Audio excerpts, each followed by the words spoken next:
I just want to talk you through a little bit and give you an opportunity to actually feedback and comment as we go. Around leadership and what your understanding of leadership is and what sort of leadership works. We're in very, very difficult times at the moment, and it takes a particular type of leader or a particular set of competencies or skills to help people navigate their way through these very, very trying times. And whether you are yourself a leader or whether you are being led by someone in your organization, the chances are we're all looking for very similar things from our leaders at the moment. And I would suggest that what we're looking for is a balanced approach to leadership. And that's what I want to share with you today. So unfortunately, because we're in lockdown, you're probably on your own in your rooms and offices, because otherwise I might have said find a partner and let's just do a bit of a warm-up. But I don't know whether we can do that today, sadly. Yeah, I would have gone for it. I would have tried it out. But anyway, so we'll skip the warm-up, and I just want to ask you all some questions really about your experience of leadership and your attitudes to leadership. And, use the chat box to just scribble freely anything that you think is relevant here. But what are the specific qualities, the attitudes, the behaviors, the actions, the qualities, the competencies that you particularly admire in leaders, and whether they are political leaders or business leaders? And separately to that, although it may be the same list, what are the qualities that you think are particularly important for leaders to demonstrate at this particular point in the 21st century? Very unique and trying circumstances at the moment. So it'd just be interesting to see what your thoughts would be about that. Okay. Oh, interesting. Yeah. Oh, lovely. Yeah. Authenticity. It's just such a wonderful word, that. Grateful. Oh, yes. This was your gratitude earlier on, Manjula. Honesty, authentic, innovation, empathy, care, good judgment. Yeah. Okay. Understanding. A people person. Okay. Yeah, this is interesting. Yeah. A uniter. Desperately need a bit of that at the moment, don't we? These are great. These are things that absolutely are going to be very important to us all now, today, as we live through what we're living through. But even beyond that, actually, this is the direction that global leadership is going in.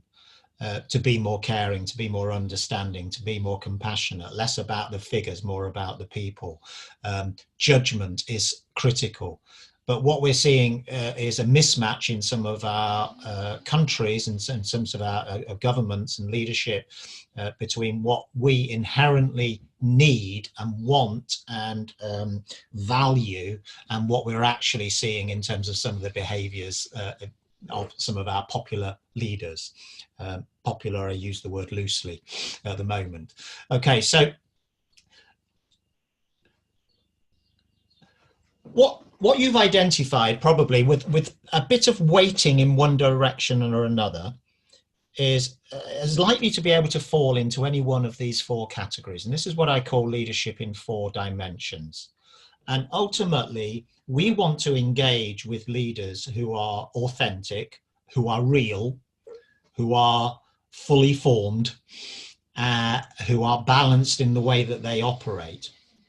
And that means that we want them to have a good head on them. We want them to have a reasonable degree of intellect, of thoughtfulness or ability to be able to think things through and to imagine things.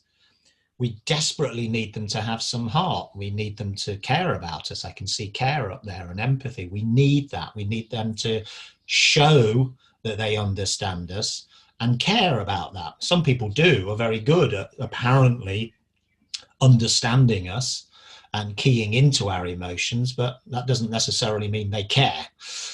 We want people who care about us. We also want the hand. We want people to lend a hand. We want people to help. We want people to support us. We want people to raise us up when we fall down, when we lose hope, or when we fall into despair. We want people to get involved, to come down and walk in our shoes.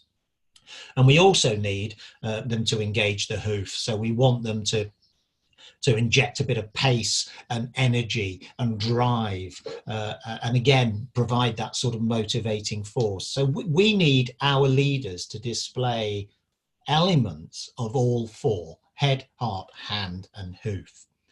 And what that fundamentally means in simple terms is we want them to explain to us what they're thinking. And we want them to explain it to us in terms that reassure us that it has actually been thought out and it's a well-reasoned proposition that they're putting in front of us. And we also want them to show that they care about us and that the decisions they're making about us are in our best interests. We want them to walk with us. We don't want them to say, you go off and do what I say, and I'll go off and do something different, which is, part of the problem that we're experiencing at the moment in the country. But we want them to walk with us. We want them to be with us. And also we want them to lend a hand, and we want them to show us and help us. Show us by doing, show us by getting involved, by utilizing their skills and practical capabilities to help us get through this situation. So when you reflect back on some of the things that you added in your list around empathy, innovation, and creativity is in there, being authentic, honesty, when you reflect back, where are you predominantly placing your own personal requirements of leadership at the moment? Perhaps you could just answer that in the chat box. Where are they predominantly sitting? Are they sitting more with head, or with heart, or with hoof or hand? Just write into the chat box. Which of those tend to be most significant for you personally in your assessment of what makes up good leadership?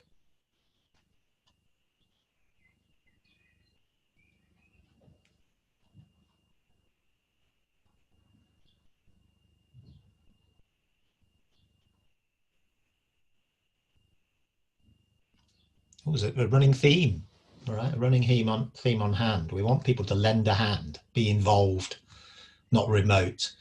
But heart is coming up twice. Heart is once actually, and we've had head. Okay, and this will change. What we would need from our leaders will change according to the specific nature of the circumstances that we're living through. Right now, we probably need a bit more compassion. Right now, we need clear thinking. Right now, we need people demonstrating that they're with us.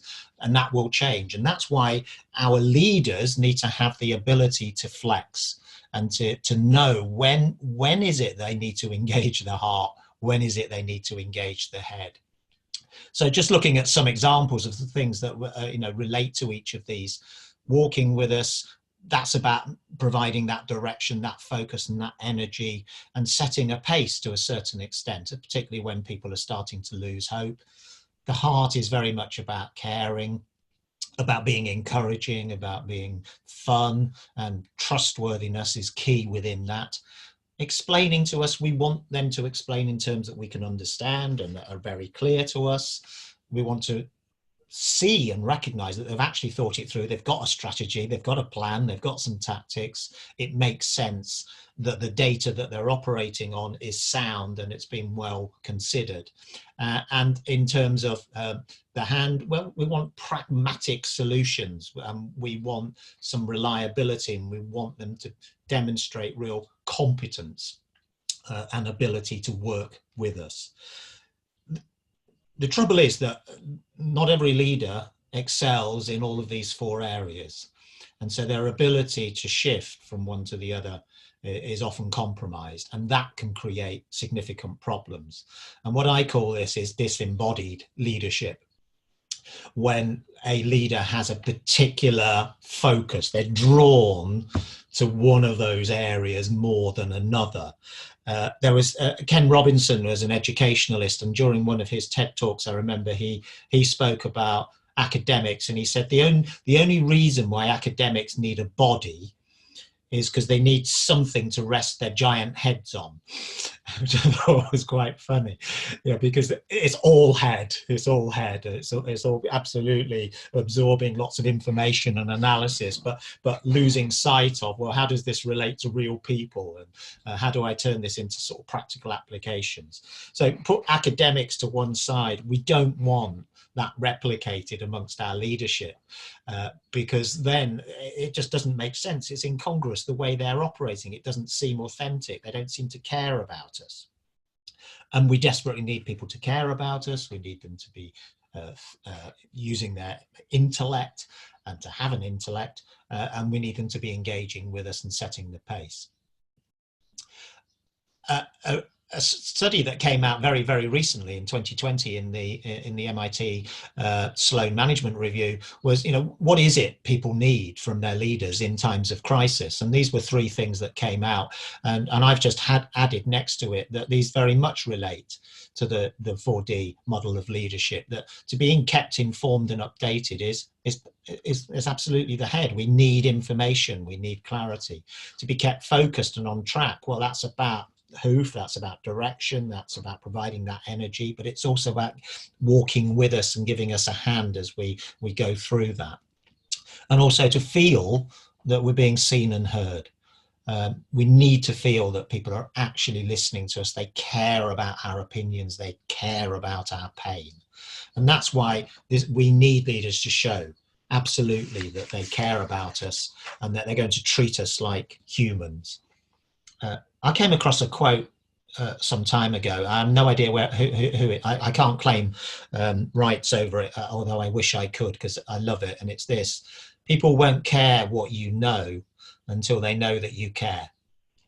And it's getting that balance. You can be the most brilliant person with the most brilliant brain and the most brilliant mind, but if all you're doing is churning out facts and data and detail, but with no sense of the impact of that on the individual, people aren't going to bother. But if they genuinely believe you care about them and that you are authentic and you are compassionate, then they're going to engage with what you know.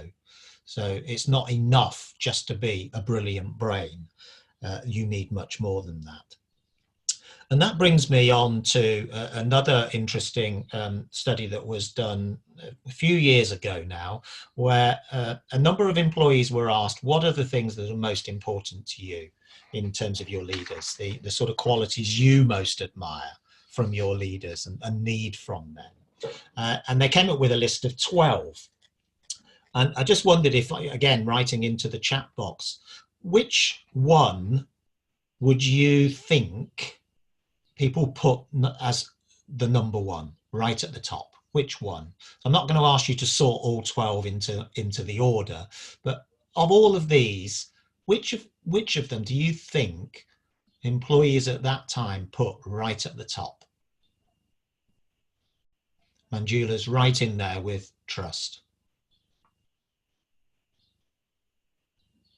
Okay, we've got good communicator, inspiration, yeah, motivational, good communicator. This is great. Yeah, trust's coming out again. Okay, so there is a bit of a theme. Okay, now not all of you are as old as I am, so you may not remember the reference on this slide to the Morecambe and Wise, but this is Andre Previn appearing on the Morecambe and Wise show, trying to conduct the Grieg piano concerto, and Eric Morecambe is making a complete hash of it.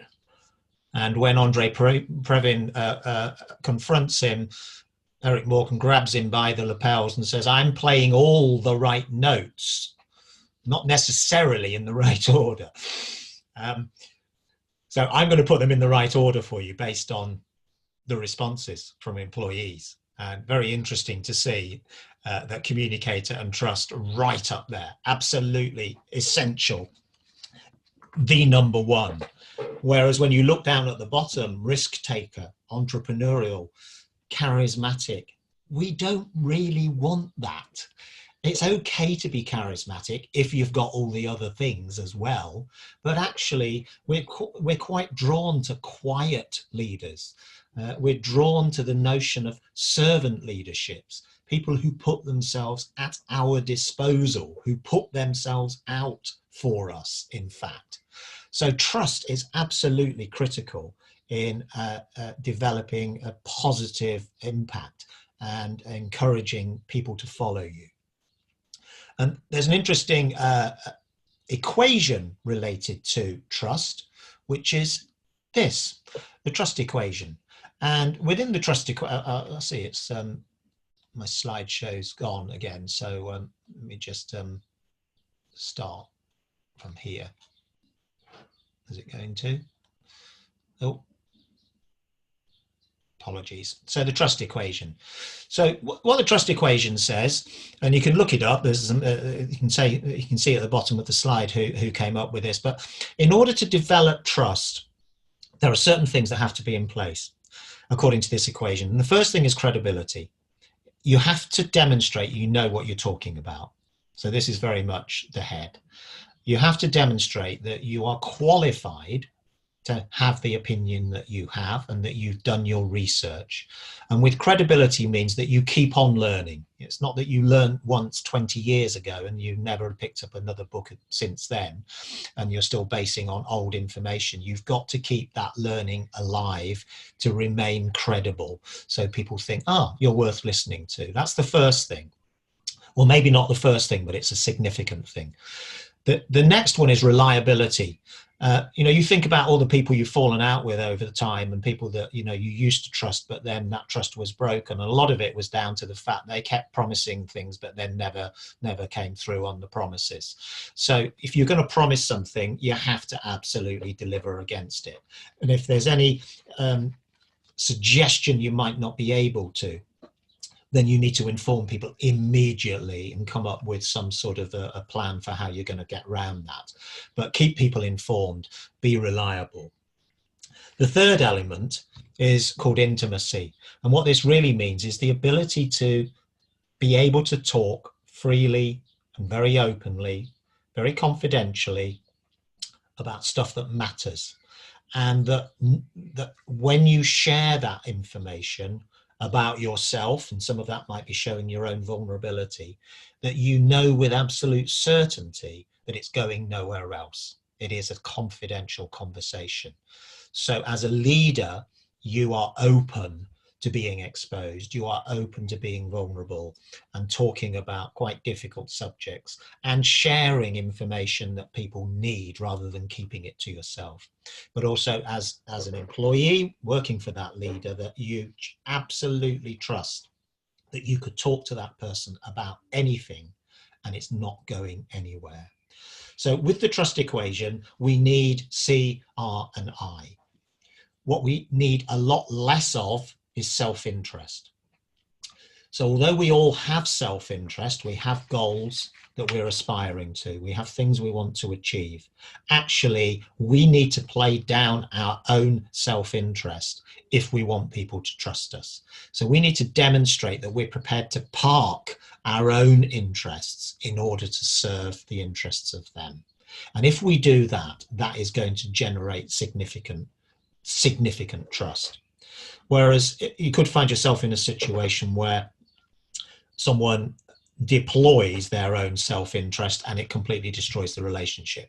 So I might have been involved with another colleague working on a particular project that went belly up.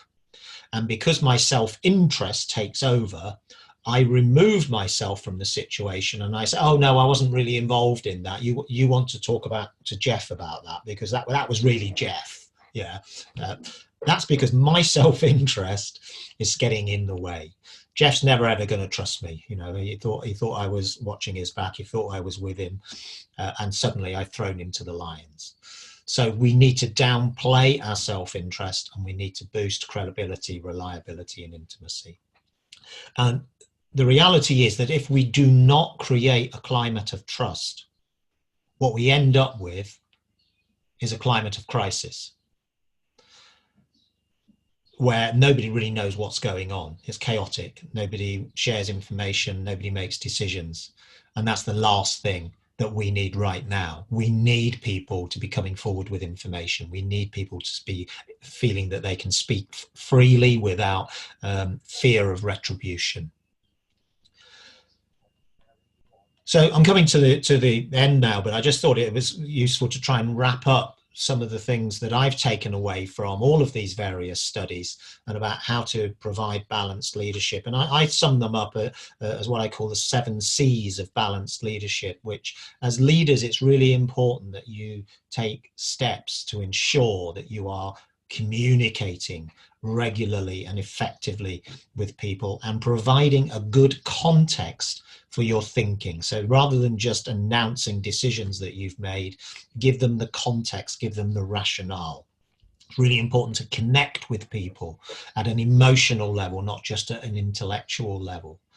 And also to consult with people, to involve them, to find out what they're thinking rather than just rely on your own knowledge, which may be very biased.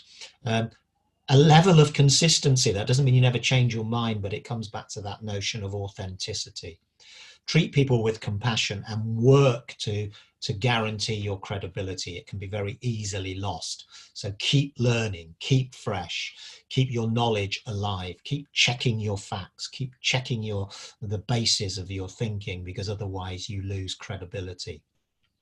And I was listening to an interview recently with Margaret Heffernan, and she advised an 8th C, which is leaders as conveners, because the best leaders are the ones that surround themselves with really smart people. People with different opinions, different attitudes, access to different information. And not only do they gather them around them, they listen to them. They don't ignore them. They don't dismiss them. So by all means, gather smart people around you, but make sure you listen to them. And if you find that you are actually the smartest person in the room, it's probably time to leave and go and find some other people who are smarter than you.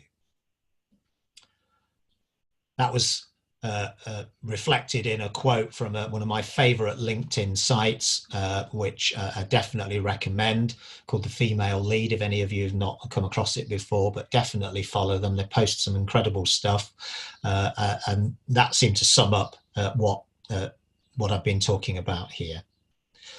So that's my thoughts on balanced leadership.